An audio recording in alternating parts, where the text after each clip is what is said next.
नमस्कार, स्वागत है आपका एमपी तक पर। मैं हूं रवीशपाल सिंह।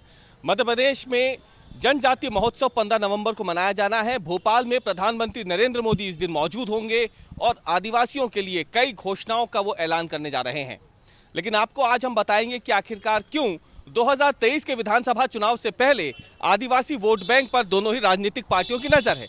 जहां एक तरफ भोपाल में 15 नवंबर को भारतीय जनता पार्टी जनजातीय दिवस का एक बड़ा कार्यक्रम करवा रही है मध्य प्रदेश सरकार के सहयोग से, तो वहीं दूसरी तरफ कांग्रेस जबलपुर में एक बड़ा सम्मेलन आदिवासियों का करने जा रही है, जिसमें पूर्व मुख्यमंत्री कमलनाथ समेत कांग्रेस के कई नेता भी शामिल होंगे।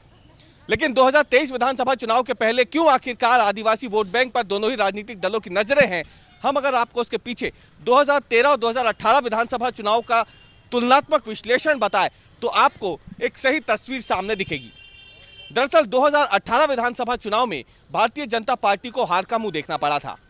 माना जा रहा है कि भारतीय जनता पार्टी बहुमत से महज 7 सीटें पीछे रह गई थी और इसके पीछे एक बड़ी वजह मानी जा रही थी आदिवासी बहुल सीटों पर भाजपा का 2013 के मुकाबले खराब प्रदर्शन।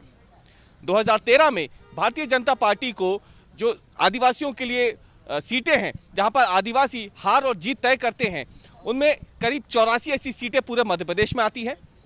इन 84 में से 47 सीटें ऐसी हैं जो कि आदिवासी वर्ग के लिए आरक्षित है। 84 में से अगर हम बात करें तो भारतीय जनता पार्टी को महज करीब 27 के आसपास 35 के आसपास सीटों पर ही संतोष करना पड़ा था, जबकि कांग्रेस ने ज्यादा सीटें जीती थी और मध्य प्रदेश में सरकार भी कांग्रेस की बनी थी। लेकिन 2013 के विधानसभा चुनावों में इसके बिल्कुल विपरीत हालात थे। 2013 में भारतीय जनता पार्टी को आदिवासी बहुल क्षेत्रों में ज्यादातर सीटें मिली थी, जबकि कांग्रेस को कम सीटों से ही संतोष करना पड़ा था। अब 2013 और 2018 की अगर हम बात करें और खासतौर से मालवा के इलाकों की बात करते हैं, जहां पर सबसे ज्यादा नुकसान भाजपा को हुआ था, तो उससे आपको अंदाजा लग जाएगा कि क्यों 2023 से पहले भारतीय जनता पार्टी अपना यही खोया हुआ वोट बैंक वापस हासिल करना चाहती है। 2013 के विधानसभा चुनाव में मालवा अंचल के करीब 22 में से 18 सीटों पर भाजपा ने विजय हासिल की थी। ये वो 22 सीटें थी जहां पर आदिवासी ही तय करते थे कि कौन जीतेगा और कौन हारेगा।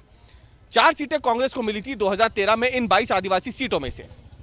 लेकिन 2018 के विधानसभा चुनाव में स्थितियां पलट गईं। 2018 के विधानसभा चुनाव में कांग्रेस ने इन 22 में से करीब 16 सीटों पर कब्जा किया और भाजपा को महज 6 सीटें मिली थी। इसलिए माना जा रहा है कि भाजपा अपना खोया हुआ वोट बैंक फिर से हासिल करना चाहती है, तो दूसरी तरफ कांग्रेस 2018 में उसके इस वोट बैंक को और ज्यादा मजबूत करना चाहती है और इसीलिए कांग्रेस ने भी 15 नवंबर को ही जबलपुर में एक बड़ा कार्यक्रम आदिवासी सम्मेलन के तौर पर रखा है।